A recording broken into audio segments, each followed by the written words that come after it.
Hello students, आज एक नए शीर्षक के साथ।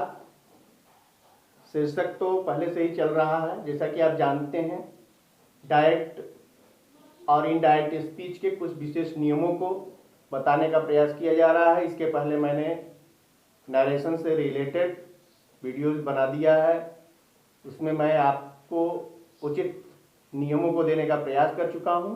आप सभी आगे बढ़ते हुए देखेंगे कि अब इंट्रोगेटिव सेंटेंस में इनडायरेक्ट बनाने के क्या नियम हैं। इसके पहले एसेरेटिव के नियम को पूरे डिटेल के साथ समझा दिया गया है। मैंने कुछ कंफ्यूज्ड क्वेश्चंस के लिए स्पेशल वीडियोस बनाया था, जिसको भी मैंने अपलोड कर दिया है। आप सभी उसे देखें और अपना कॉन्सेप्ट क्लियर करें। और आगे देखते हैं कि इंट्रोगेटिव सेंटेंस में किस तरह से नरेशन किया जाता है या इनडायरेक्ट बनाया जाता है। यहाँ आप देखें, मैंने पहले से ही बोर्ड पर लिख रखा है। कुछ क्वेश्चंस हैं, इन्हें आप देखें और समझें कि इंट्रोगेटिव सेंटेंस में किस तरह से सेंटेंस आते हैं। सबसे पहले आप देख रहे हैं, यहाँ मैंने लिखा है the teacher said to the students have you completed your work. Next second में लिखा है आपने my father said to the boys why are you making a noise. ये दो सेंटेंस के भी पार्ट में मैंने आप सभी को बताया था कि सेंटेंस पहचानने के लिए किस प्रोसेस को ध्यान में रखना चाहिए। सबसे पहले आप यहां देखें कि एक सेंटेंस है जिसमें हैड पहले आया और दूसरा सेंटेंस है जिसमें व्हाई का प्रयोग पहले किया गया। ये हैव से शुरू हो रहा है, इट मींस आप टेंस के चार्ट को देखें और टेंस को पहचानें। हैव एक हेल्पिंग वर्ब है प्रेजेंट परफेक्ट टेंस का। प्रेजेंट परफेक्ट टेंस का हेल्पिंग वर्ब, अर्थात जब कोई हेल्पिंग वर्ब सेंटेंस में सबसे पहले प्रयोग कर दिया गया है तो वो इंट्रोगेटिव सेंटेंस यस और नो टाइप क्वेश्चंस कहा जाता है। दूसरा क्वेश्चन वर्ड से शुरू हुआ है, अर्थात क्वेश्चन वर्ड डब्ल्यू फैमिली वाले वर्ड्स, जिनको हमने डब्ल्यू टाइप भी कहा था, बताया है, समझाया है। आप सभी इसे जानते होंगे कि इस टाइप के वर्ड्स जो है इंट्रोगेटिव या क्वेश्चन वर्ड कहे जाते हैं। और ये क्वेश्चन वर्ड से शुरू हो तो दूसरा सेंटेंस क्वेश्चन वर्ड से शुरू होने वाला वाक्य बनता है।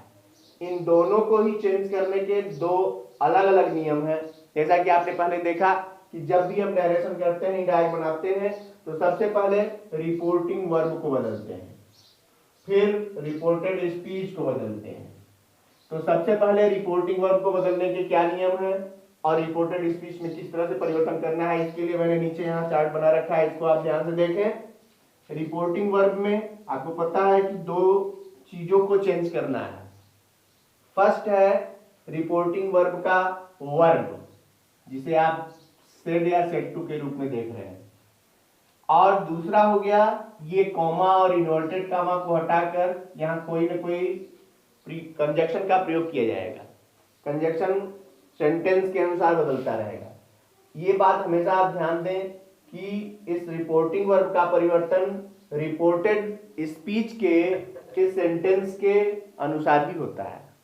तो यहाँ देखें, रिपोर्टिंग वर्ब में सेड या सेड टू को आस्क में बदल दिया जाए, और केवल सेड टू को आप चेंज करना चाहते हैं तो आप इंक्वायर्ड आप में भी बदल सकते हैं। इसके लिए आपको जो है इस सेंटेंस को देखना होगा और इसके अनुसार बदलना होगा। सेकेंड रूल, रिपोर्टिंग वर्ब को बदलते समय यानी कॉमा और इन्वर्टेड कॉमा के स्थान पर कौन सा कंजक्शन प्रयोग किया जाए। तो सबसे पहले यदि हेल्पिंग वर्ब से ये है आपकी शर्त कि यदि ये सेंटेंस हेल्पिंग वर्ब से शुरू हो रहा है तो इसमें इफ या वेदर लगाइए, और यदि ये सेंटेंस क्वेश्चन वर्ड से शुरू हो रहा है तो क्वेश्चन वर्ड से शुरू होने वाले वाक्यों को क्वेश्चन वर्ड को ही कंजक्शन बना दिया जाएगा। इसी तरह जब आप रिपोर्टेड स्पीच को चेंज करेंगे तो रिपोर्टेड स्पीच में आप पहले से जानते हैं कि तीन परिवर्तन पहले से होते आए आई। असरेटिव सेंटेंस में आपने देखा कि तीन चीजों को बदला गया, जिसमें सबसे पहला था पर्सनल प्रोनाउन का परिवर्तन, सेकंड टेंस का परिवर्तन, थर्ड वर्ड्स एक्सप्रेसिंग नियरनेस निकटता सूचक शब्दों का परिवर्तन।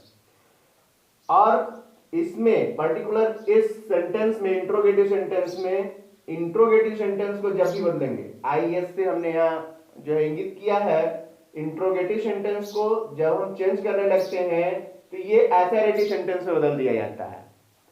इसको बदलते समय अब आप एग्जांपल्स के माध्यम से जब आप इसको बदलेंगे, इस क्वेश्चन को हल करेंगे तो आपका कॉन्सेप्ट और भी क्लियर होगा। इसे आप ध्यान से दें। ये पर्सनल प्रोनाउन यहाँ समझ लेना जरूरी है कि ये पहले जैसे होता था वैसे ही, एज एबव, जैसे आपने एसेरेटिव सेंटेंस में इसे बदला वैसे ही आप बदलेंगे। टेंस को भी जैसे बदलते थे वैसे ही सेम रूल्स हैं, इसके लिए आप ऊपर की वीडियो जरूर देखिएगा। वर्ड एक्सप्रेसिंग नियरनेस के लिए भी जो पहले रूल था वही रूल आगे बढ़ेगा, इसमें कोई चेंजिंग नहीं की गई है। हाँ, यहां ध्यान देना है कि ये इंट्रोगेटिव सेंटेंस जब भी इनडायरेक्ट स्पीच में बदले तो इनडायरेक्ट बनाते समय वो एसेरेटिव सेंटेंस में बदल जाना चाहिए। एसेरेटिव सेंटेंस मीन्स आप उसका एसेरेटिव सेंटेंस का जो है वो रूल जानते हैं कि कौन सा शब्द कब कहां और कैसे प्रयोग करना है। आइए हम इसे देखते हैं तो शायद कुछ ज्यादा कॉन्सेप्ट क्लियर हो। The teacher said to the students, said to को आस्क्ड या इंक्वायर्ड आप में लेंगे, यानी होगा द टीचर सेड टू को आस्क्ड द स्टूडेंट्स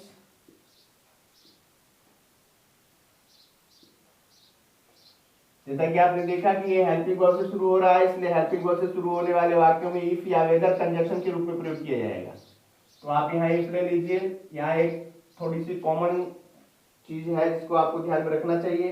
इफ को आप रेगुलर यूज कर सकते हैं। वेदर का प्रयोग तब करना चाहिए जब इस सेंटेंस में कोई विकल्प हो, अल्टरनेटिव क्वेश्चन हो, तो वहां पर आप जो है या वैकल्पिक आंसर दिया जा सकता हो जिस क्वेश्चन का, उसके लिए वेदर का प्रयोग किया जा सकता है। The teacher asked the students if, आप देखेंगे यहां पर, अब यहां ये रूल फॉलो होगा कि इंट्रोगेटिव सेंटेंस को एसेरेटिव बदलना है।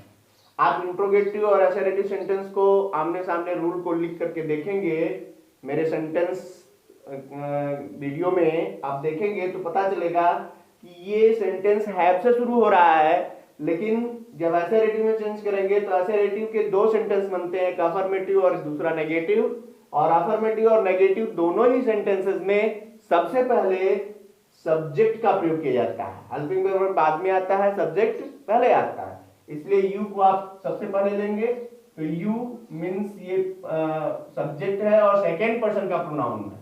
सेकेंड पर्सन के प्रोनाउन को आपने पहले पढ़ा है कि ये हमेशा रिपोर्टिंग वर्ब के ऑब्जेक्ट के अनुसार चेंज होता है, और ऑब्जेक्ट यहां पर the students. Students means plural number noun. Plural number noun के लिए दे का प्रयोग किया जाता है। आपको पता है कि देम यहां ऑब्जेक्ट के रूप में, इसलिए इसे देम माना जाए, और जब आप इसको यहां यू के स्थान पर चेंज करके ले आएंगे तो ये दे बनेगा, यानी ये हो गया दे। इफ दे हैव, अब आप आगे बढ़ते हैं तो टेंस के परिवर्तन में जाएंगे, टेंस के रूल को देखेंगे। टेंस के रूल को देखेंगे तो उसमें रूल है कि प्रेजेंट परफेक्ट टेंस को पास्ट परफेक्ट टेंस में बदल दिया जाना है। तो पास्ट परफेक्ट में बदलने के लिए अब फिर आपको टेंस चार्ट की जरूरत होगी। जल्दी मैं आप सभी के बीच में टेंस लेकर आने वाला हूं। फिलहाल आप इसको कुछ अपने स्तर से भी आप देखने का प्रयास करते रहें। तो ये जो है दे के साथ अब यहां हैव का हैड हो जाता है, और हैड के साथ थर्ड फॉर्म होता है पास्ट परफेक्ट टेंस में। तो दे के साथ हैड कंप्लीटेड। योर भी सेकेंड पर्सन का प्रोनाउन, लेकिन पासेसिव केस में। अगेन ये स्टूडेंट्स के पास गया तो ये हो गया देयर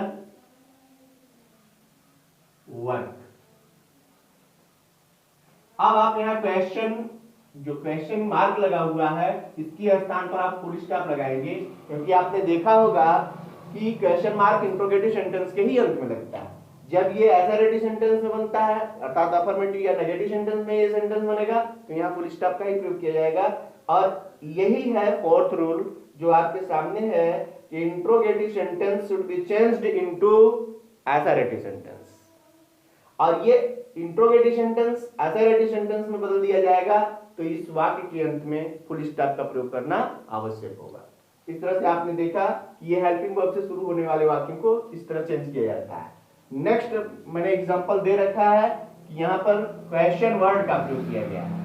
क्वेश्चन वर्ड में भी सेम रूल, सेड या सेड टू को आप इसी तरह से बदल लेंगे, लेकिन क्वेश्चन वर्ड में जब आप यहाँ कंजक्शन का प्रयोग करेंगे अर्थात इन्वर्टेड कॉमास को हटाने का प्रयास करेंगे, तो यहाँ पर क्वेश्चन वर्ड को ही कंजक्शन बनाना है।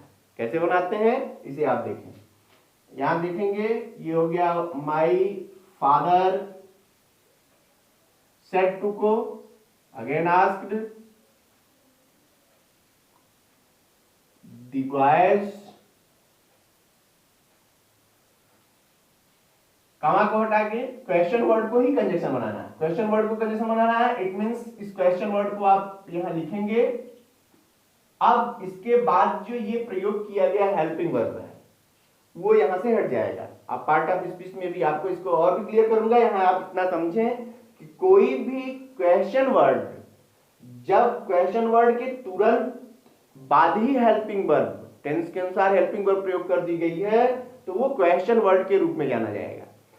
और जैसे ही इंट्रोगेटिव वर्ड के तुरंत बाद कोई हेल्पिंग वर्ब न आके उसके तुरंत बाद सब्जेक्ट आ जाए या हेल्पिंग वर्ब बाद में हो जाए, सब्जेक्ट के बाद हो जाए, तो इस तरह से ये क्वेश्चन वर्ड कंजक्शन बन जाता है।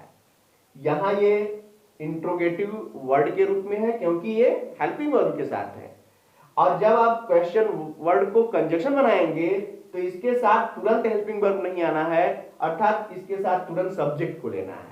आप इसे देखें तो ये सब्जेक्ट इधर आएगा, यानी ये यू सेकंड पर्सन का प्रोनाउन सब्जेक्ट जब बॉयज के लिए आगे बढ़े तो ये आ गया बॉयज मींस अगेन दे, यहां देम है ऑब्जेक्टिव केस के रूप में। आप इसे चेंज करेंगे तो हो जाएगा दे आर। अगेन ये सेंटेंस आप देख रहे होंगे टेंस की ओर जाइए। टेंस इज एम आर के साथ वर्ब फर्स्ट में आईएनजी का प्रयोग किया गया हो तो वो प्रेजेंट कंटीन्यूअस टेंस होता है। प्रेजेंट कंटीन्यूअस टेंस को पास्ट कंटीन्यूअस टेंस में चेंज कर देते हैं।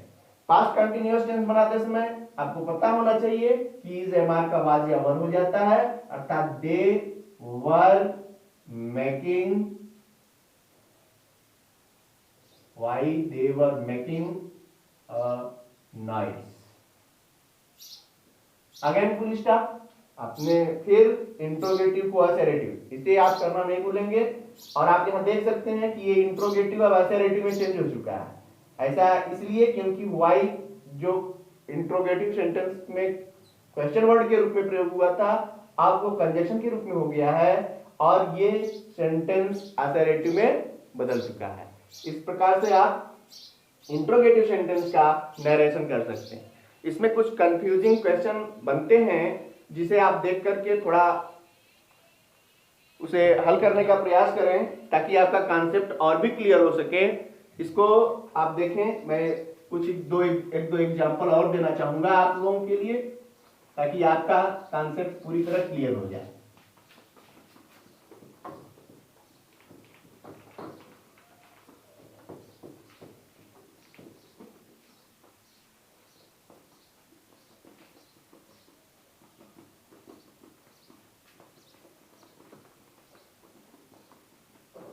ओके,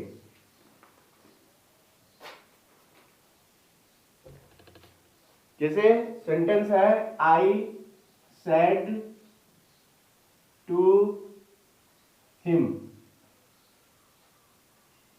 डू यू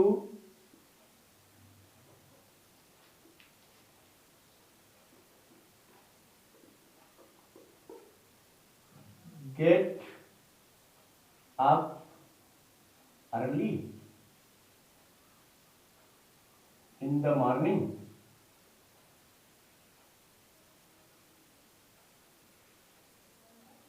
ये हो गया। इसी तरह she said to me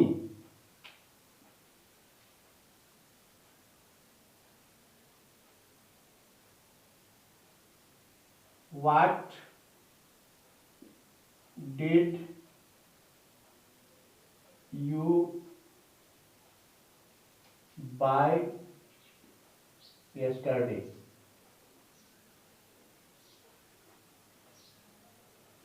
ये क्वेश्चन है, इसमें कंफ्यूजन ये है कि जब ये प्रेजेंट इंडेफिनिट टेंस या पास्ट इंडेफिनिट टेंस में होता है तो ये present indefinite tense direct past indefinite tense के एसेरेटिव में चेंज होता है। इसमें हल करते समय थोड़ी सी कंफ्यूजन हेल्पिंग वर्ब को लेके हो जाती है, इसलिए मैंने ये दो एग्जांपल दिया ताकि आपका कॉन्सेप्ट क्लियर हो सके। इसे ध्यान दें। इसको चेंज करते समय आप जानते हैं सेट टू को लेंगे, इसमें हो जाएगा asked him if, again helping verb से शुरू हो रहा है इसलिए इफ, यू आया हिम के पास तो हो गया ही। अगेन जब टेंस को बदलने के लिए चलेंगे तो टेंस हो जाएगा, अब यहाँ प्रेजेंट इंडेफिनिट टेंस इंट्रोगेटिव था और जब पास्ट इंडेफिनिट टेंस होगा तो एसेरेटिव बनेगा, और पास्ट इंडेफिनिट टेंस एसेरेटिव में गेट यानी फर्स्ट फॉर्म यहाँ लगा है तो इसका सेकेंड फॉर्म प्रयोग करेंगे और ये होगा got up. If he got up early in the morning, full stop. इसी तरह आप इसको देखिए तो ये होगा she asked me what you, again me के पास आया तो ये हो गया आई, पास्ट इंडेफिनिट टेंस है, पास्ट परफेक्ट में हो जाएगा if I had what I had bought, third form में बॉट यस्टरडे को the words expressing nearness yesterday को द प्रीवियस डे।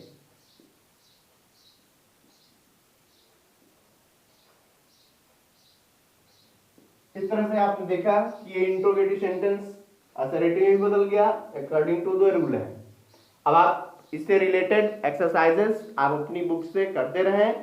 आपको यदि किसी तरह की कोई समस्याएं आती हैं तो आप हमारे कमेंट बॉक्स में जाइए और उसमें आप अपने क्वेश्चन को डाल दीजिए, मैं उस क्वेश्चन का सॉल्यूशन आप लोगों के को प्रस्तुत करने का प्रयास करूंगा। सिर्फ एक रिक्वेस्ट है, यदि आप लाइव क्वेश्चंस के सॉल्यूशन लेना चाहते हैं आप अपने क्वेश्चंस मेरे टेलीग्राम